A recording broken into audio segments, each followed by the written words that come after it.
Hello, welcome to Election Speakout. I'm Tana Canfield, one of your hosts.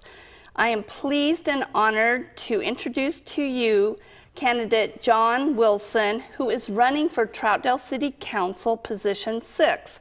John, hello. Hi. Let me begin by highlighting John's background. John was Troutdale's 2002 Citizen of the Year.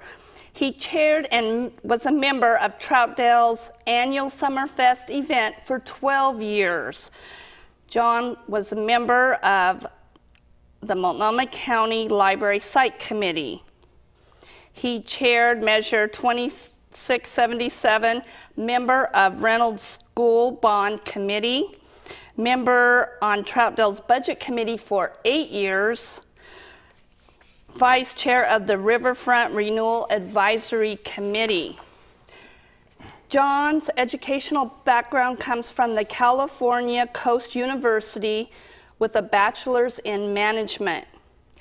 John's occupational background includes wholesale, marketing, and retail management. John is an account executive with Pamphlet Media Group.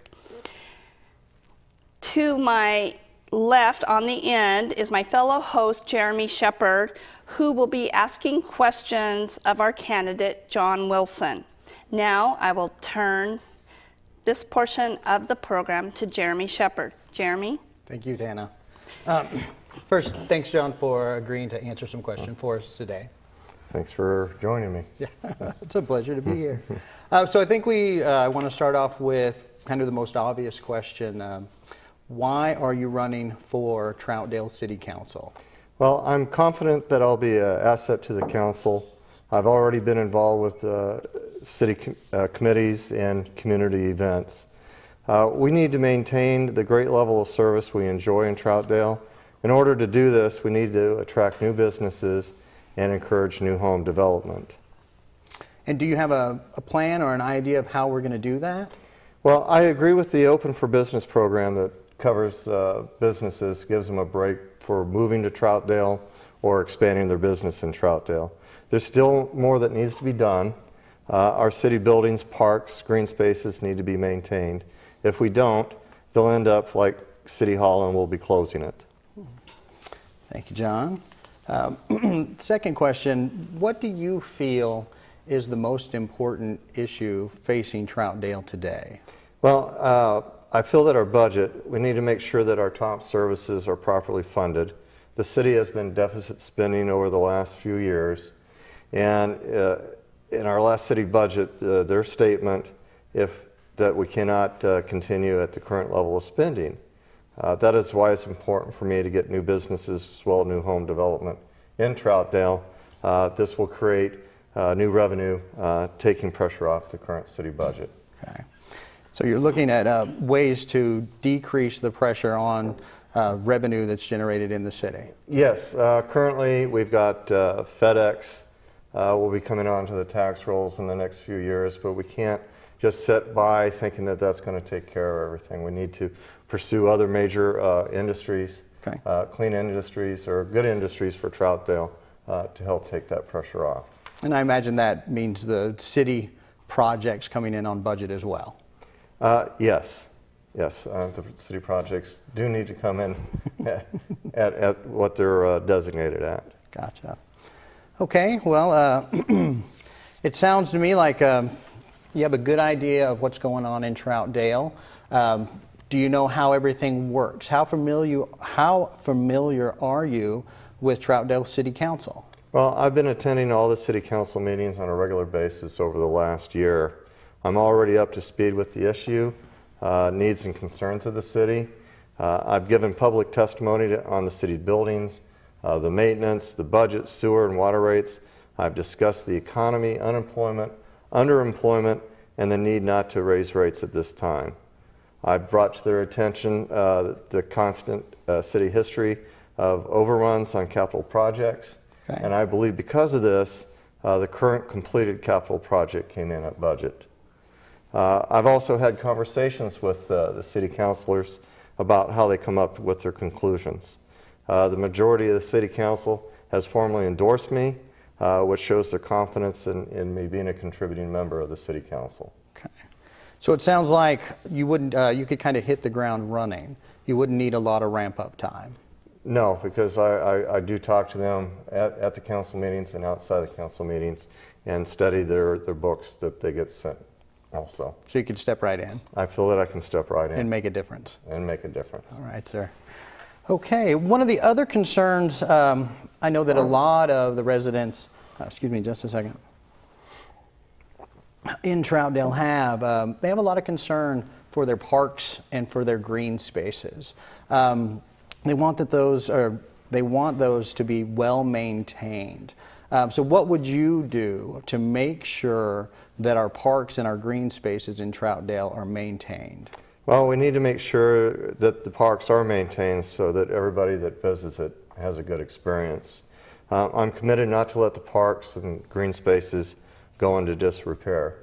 I was the leader of Boy Scout Pack and Troop 174 for many years, and I would encourage the boys and the parents to do service projects around the city, which has saved the city quite a bit of money with the Scouts Eagle projects. I would continue to do this and champion and encourage other service groups to help out in the city parks and green spaces and give back to the city which they serve. This will help, as it is done with the Boy Scouts, for the city to save money and reinvest them in other parks of the green spaces and parks. So you're advocating like community volunteerism, as well as making sure that that part is properly funded, so the city can also maintain them. So you're saying we can make a difference. We can get out there and take care of things. Absolutely. Okay. All right, sir. Well, let's talk about Troutdale's current code enforcement. Do you have an opinion in that area? I believe the current code enforcements need to be reviewed. Okay. Why do you think that, John, before you go too far? Well, there are a few blighted areas that have gone on for years. And one of the most visual ones is the one downtown about 10 years ago. The Merino block, as it's known as, burned down. It continues to be a blight on the city, and I am committed to finding a resolution within the code enforcement or some other solution to solve this blighted area downtown. This is another reason why I believe that it has kept people from moving to Troutdale downtown and other areas. Okay, so you're telling me you want to find out what we can do about it to the best of your ability. Correct. Find out why we haven't done anything. Okay. And then get back to everybody and say whether or not we can or what needs to be changed so that we can fix the blighted areas. Okay. Why it's been there for so long, essentially. Yep. Mm-hmm. Okay.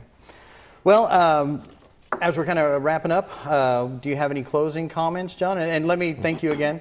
I'm sure that it's been helpful. It's helped me out a lot, and I appreciate your time, sir. But yeah, if you have any closing comments.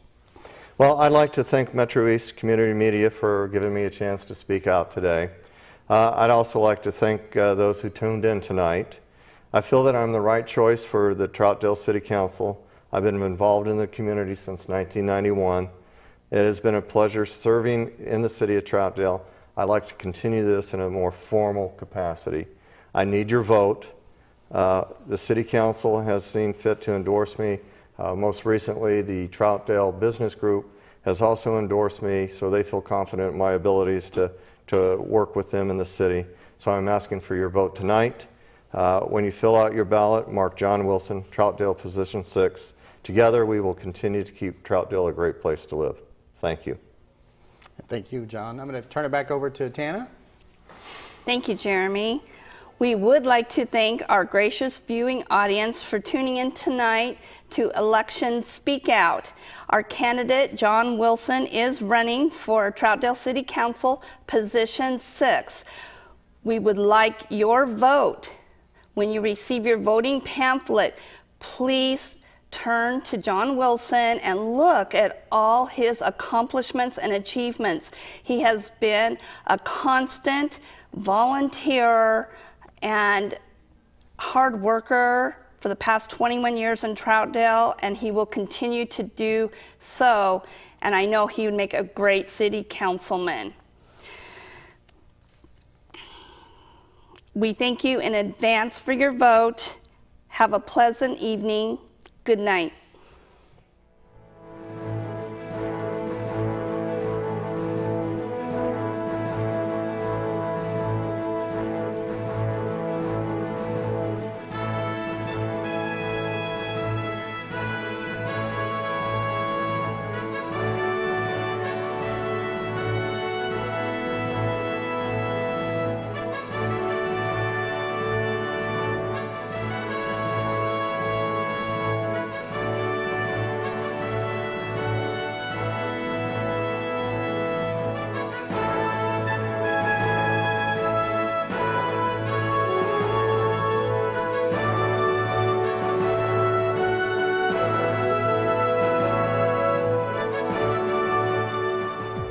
A big deal and one of the most powerful things you can do. But deep down, people vote because I vote for my family. I vote because every voice does matter. Because my grandmother couldn't. Because democracy only works if you participate. I vote because if I want my voice to be heard, the first thing I must do is vote. I vote for more bike lanes. For cleaner streams. For more jobs. For the future of the arts. I vote because I want to say and where my tax dollars go. Because of all the women who ensure my right to vote. Because I did last year. Because it's easy. I vote because it's my civic duty. And I vote because I can. Register, engage, vote. It's in your hands.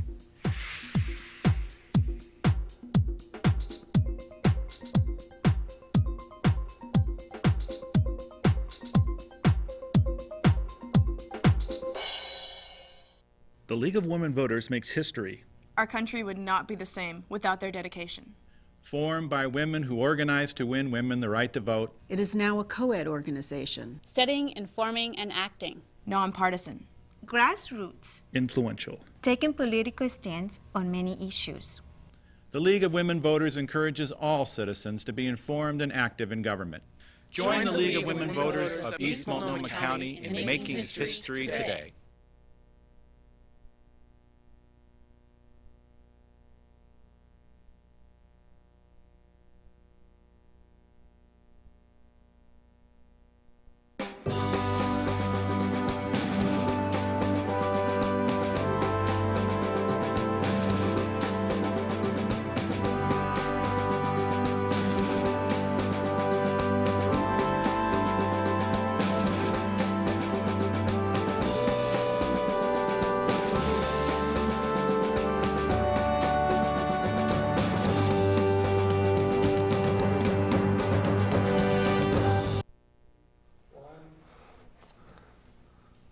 Welcome to Election Speakout. With me tonight is Scott Hansen, running for State Senate from District 25. Welcome, Scott. Glad to have you with us. Thank you very much. I have a few questions for you tonight. Okay. First question being, why are you running for Senate? Well, that's a good question. That's probably the first question everybody asks me. And my wife Kathy and I have 9 children together, and they're grown and gone now, and not one of our children lives in the state of Oregon. It's not because they didn't want to. Some of them wanted to come back to Oregon to get to work and to live, but they couldn't get jobs here or they couldn't afford to live here.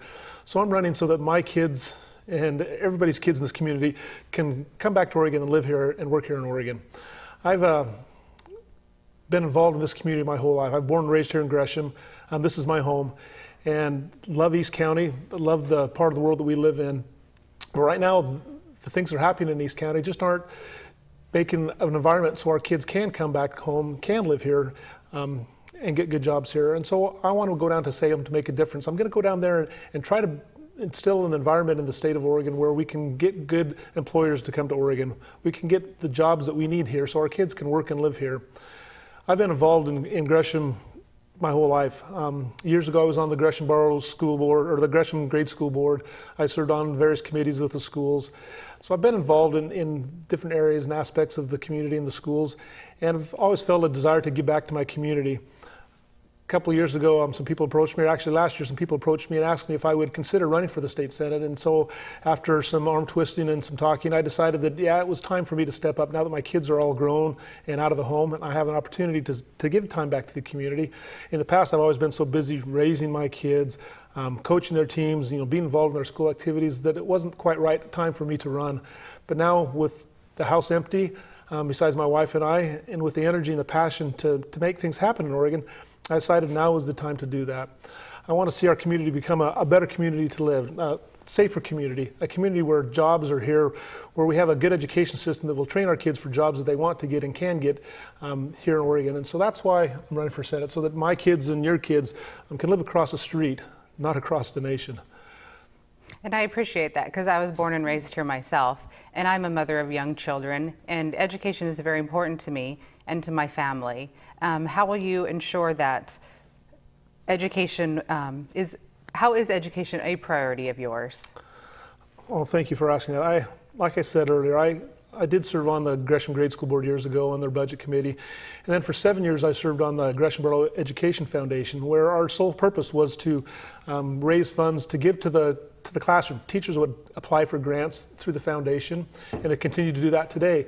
And we were able to give money to the various teachers for things in the classroom that currently the legislature wasn't funding enough to allow those things to go to the classroom. For example, when I was on the foundation, we started the Reading Matters. It was a phone-a-thon that we started in the Gresham Barlow School District. What it was is we'd call all the parents in the district and other interested people in the community and ask them to donate to the Gresham Barlow Education Foundation. And the money that we raised started a reading program for kindergarten through third graders, for kids that were struggling with their reading. And so that was a program that I started and ran for the last 4 years that I was on the foundation board, because I understood how important it was for kids to be able to read. If you can't read by the time you're in third grade, the chances of succeeding in high school go way down, and in life really, because without that foundation of reading, it's a struggle for those poor kids. And so I felt sorry that we weren't able to provide the kind of services that we really needed to. And so we started that reading program, and it's been a huge success for the Gresham Barlow School District. Also, when I was on the grade school board years ago, not the grade school board, well, actually the budget committee for the Gresham Barlow School District, they asked me to be the chair of that budget committee. And so I was, as the chair one year, the superintendent and the district staff presented a budget to us, to the budget committee. And on there was a cut. They had to, just like today, there's always cuts, it seems like, in schools. And while I was serving as the chairman of that committee, they were trying to cut outdoor school. That was their proposal, was to cut outdoor school.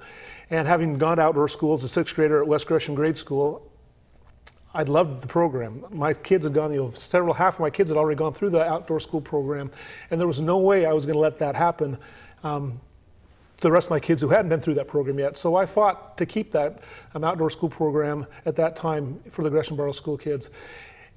It was that passion that I took to that budget committee. It was the desire I had to make sure that things that were important to me and important to families in our district didn't get cut. And so we had to make choices. We had to cut some things because there wasn't enough money for all the programs we wanted. Mm-hmm. But I worked hard to make sure that that wasn't cut. So I understand sometimes we do have to make choices when it comes to schools. But we need to do better at funding our schools. Since 1997, the state budget has gone up 120%. At that time, in 1997, schools received 16% of the state budget. But as the budget went up, as the revenue, all the money went up, the funding for state schools actually decreased. So instead of being 16% of the state budget like it was in 1997, that percentage is now less than 10%. Mm-hmm. So every politician always seems to say, hey, schools are a priority. That's my number one priority, is the schools. But it seems to me that the actions of the past legislatures have not represented that. They haven't reflected the fact that the schools are being funded at a less percentage than they once were. I would make it a top priority to make sure that we fund education, because without the education, we keep cutting programs. We cut shops, we cut automotive programs, we cut the programs to build homes that teach valuable skills that we need in our communities for good jobs. And those are good jobs that kids can get right out of high school. But when they cut those programs, we think we're saving money, but in the end, what we're doing is we're cutting jobs. We're cutting the ability for good employers to find jobs for our kids. And not just at the high school level, but also at the community college level. Mount Hood Community College is in our district. What a great resource we have in this area. I would work hard to make sure that that Mount Hood Community College got the funding that they need to continue some of these programs. There's a lot of, they're working with businesses to have externships and internships for companies to actually help fund some of the programs at Mount Hood Community College to bring, so that they will have the trained workers that they need for their businesses. And so I would work hard in the legislature to make sure that we funded adequately the schools, not just K through 12, but our higher education as well.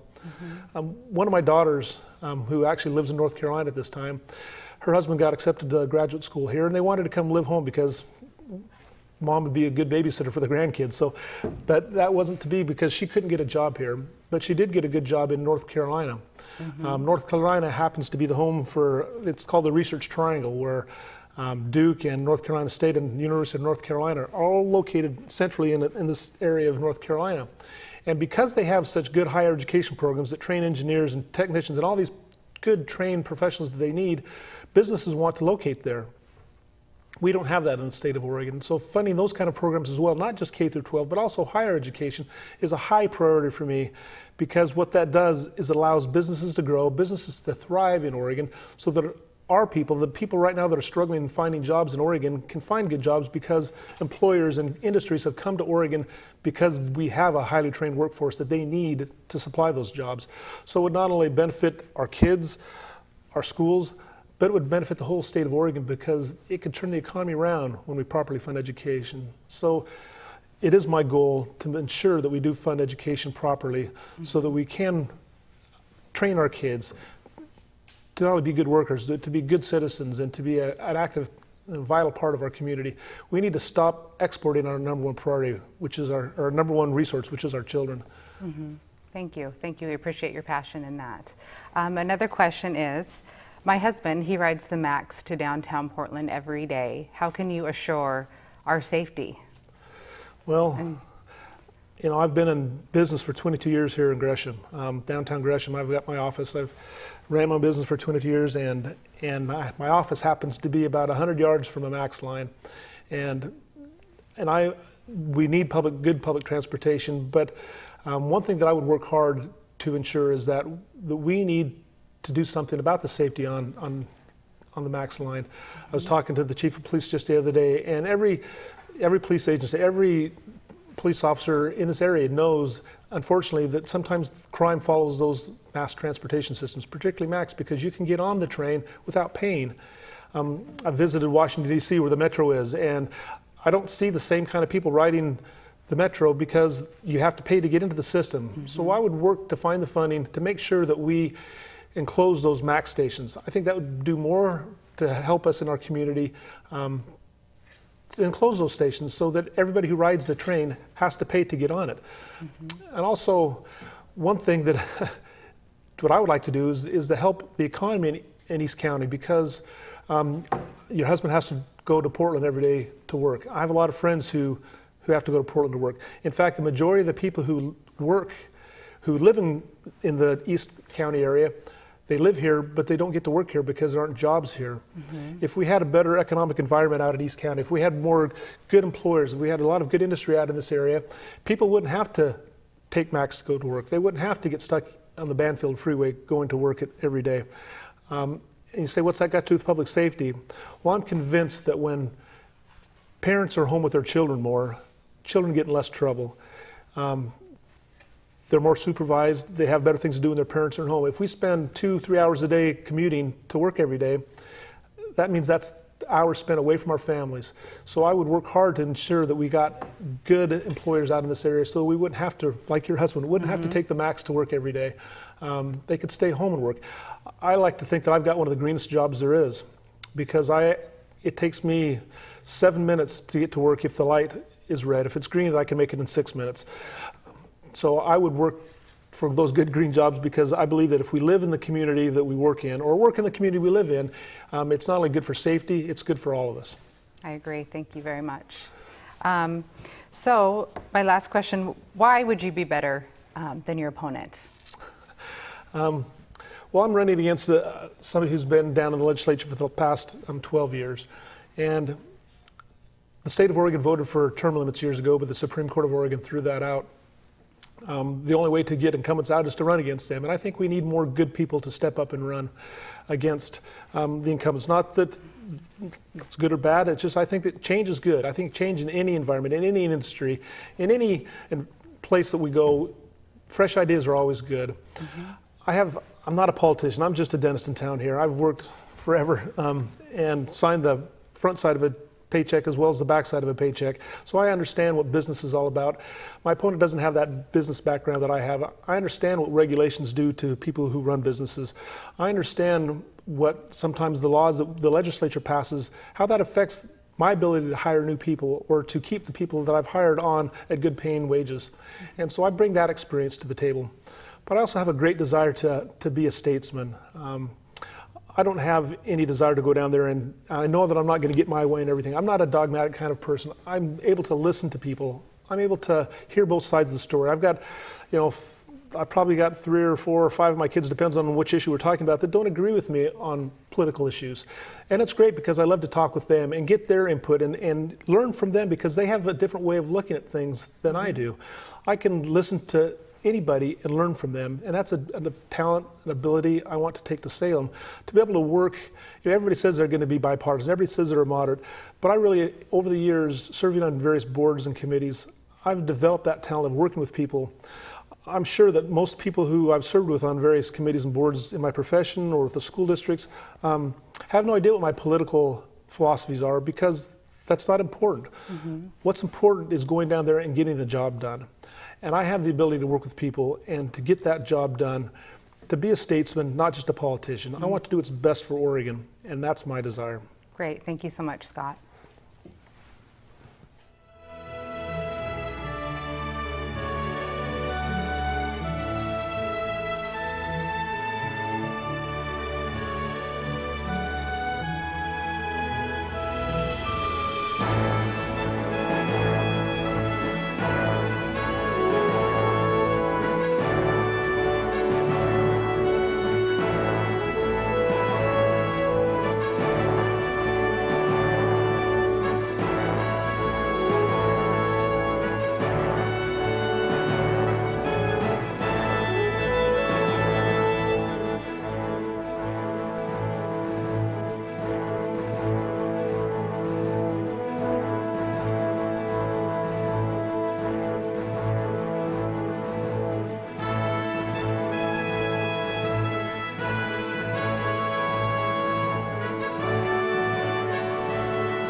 Voting is a big deal.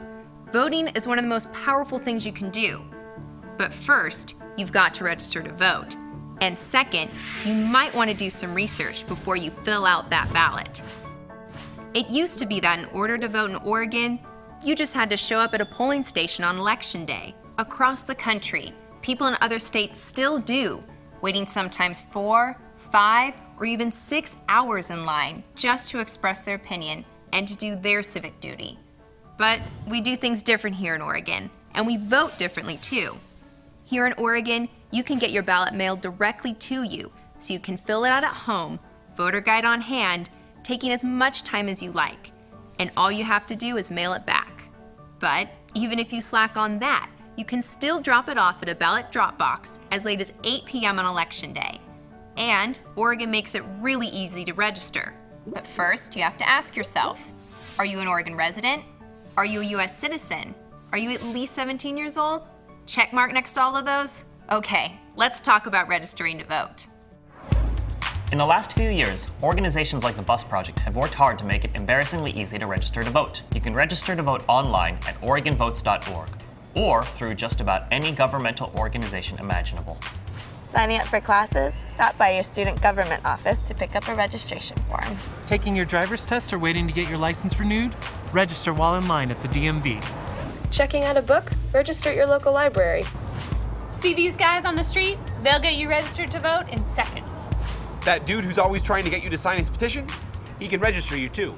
On government assistance, you can get registered to vote when you get Oregon Health Plan, food stamps, unemployment insurance, or other services. You can also register at the county elections office, and if you lose your ballot or forget to mail it, you can drop it off or pick up a new one there. All you need is a valid state ID, a driver's license, a learner's permit or ID card, or your social security number and a valid mailing address. Want more information? Check out the Bus Project, Rock the Vote, or Project Vote Smart. We'll not only get you all the info you need, we'll even remind you close to Election Day.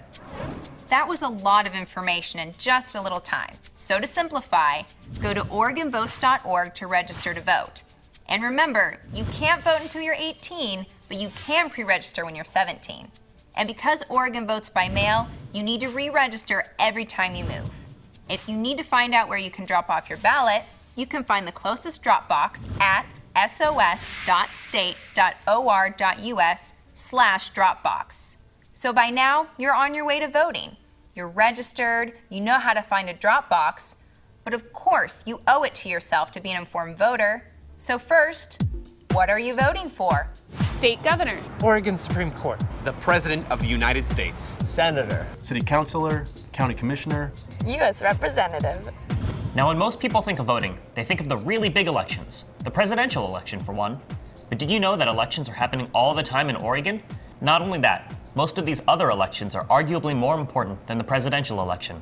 The president makes a lot of important decisions, but your state and local governments, these folks make decisions that affect you every single day. Our legislators decide on most of the funding for our public schools and can raise and lower state taxes without a public vote. Your city and county commissioners decide how to fund and operate local services like police and fire. Another huge way that laws can be made and changed in Oregon is through ballot measures. Ballot measures are a way that citizens can change law directly. Have an idea for a law or want to get rid of a law that you don't like? If you can get enough Oregonians to sign a petition backing your idea, you can get it on the ballot and potentially get that law changed. But just because a measure gets on the ballot doesn't necessarily make it a good idea. You want to think through those ballot measures, because sometimes powerful interests will put a measure on the ballot to benefit themselves, but it could end up hurting you. Luckily, the state of Oregon puts out a guide every election season, and that'll give you the lowdown on all of the ballot measures and candidates you'll be voting on. And you can always hit the web, where dozens of groups and your fellow citizens are eager to tell you just what they think of every candidate and every measure on the ballot. Me, personally, I like to feel engaged with the whole voting thing. So I like talking it through with my friends and family and doing my own research. So when it comes to filling out that ballot, I'm really in the know. It's your voice, your civic duty, your right. But deep down, people vote because... I vote for my family. I vote because every voice does matter. Because my grandmother couldn't. Because democracy only works if you participate. I vote because if I want my voice to be heard, the first thing I must do is vote. I vote for more bike lanes. For cleaner streams. For more jobs. For the future of the arts. I vote because I want a say in where my tax dollars go. Because of all the women who ensure my right to vote. Because I did last year. Because it's easy. I vote because it's my civic duty. And I vote because I can. But it's really up to you. It's easy to get registered. If in doubt, ask a friend to help. There's loads of information out there about who and what you'll be voting for come election time. Register, engage, vote. It's in your hands.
Voting is a big deal and one of the most powerful things you can do. But deep down, people vote because... I vote for my family. I vote because every voice does matter. Because my grandmother couldn't. Because democracy only works if you participate. I vote because if I want my voice to be heard, the first thing I must do is vote. I vote for more bike lanes. For cleaner streams. For more jobs.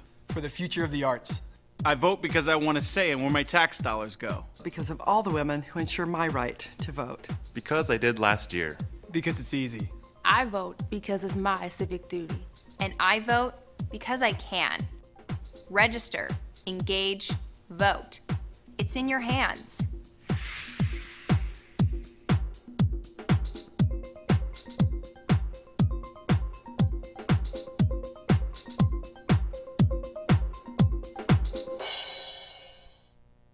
The League of Women Voters makes history. Our country would not be the same without their dedication.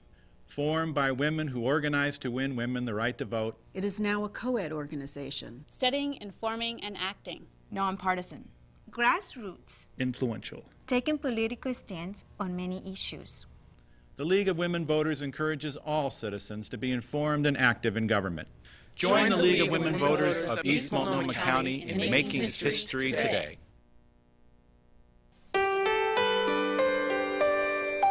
If you took away a star for every 1 million people who didn't vote, and a stripe for every 5 million non-voters, and a patch of blue for the 10 million people who didn't care, exactly what kind of flag are we waving?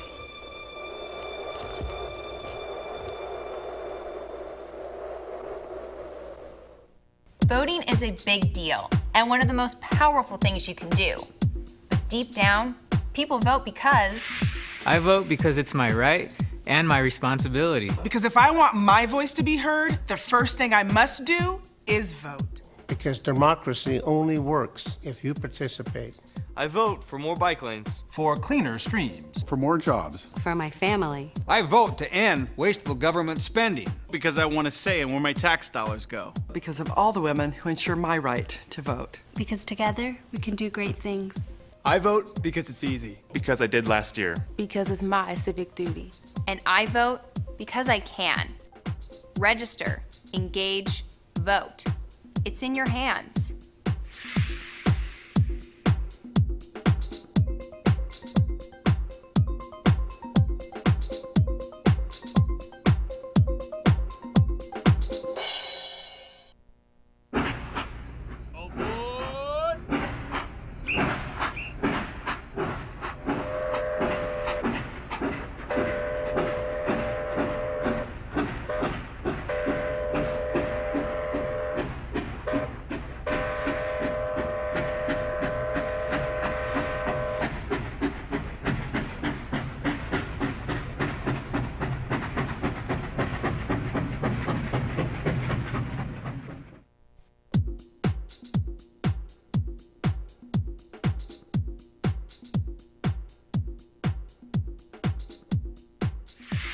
Yo voto porque quiero hacer una diferencia. Por el futuro. Porque es mi deber. Yo voto porque es fácil. Porque la democracia funciona. Porque yo quiero que mi voz se oiga. Yo voto porque sí se puede.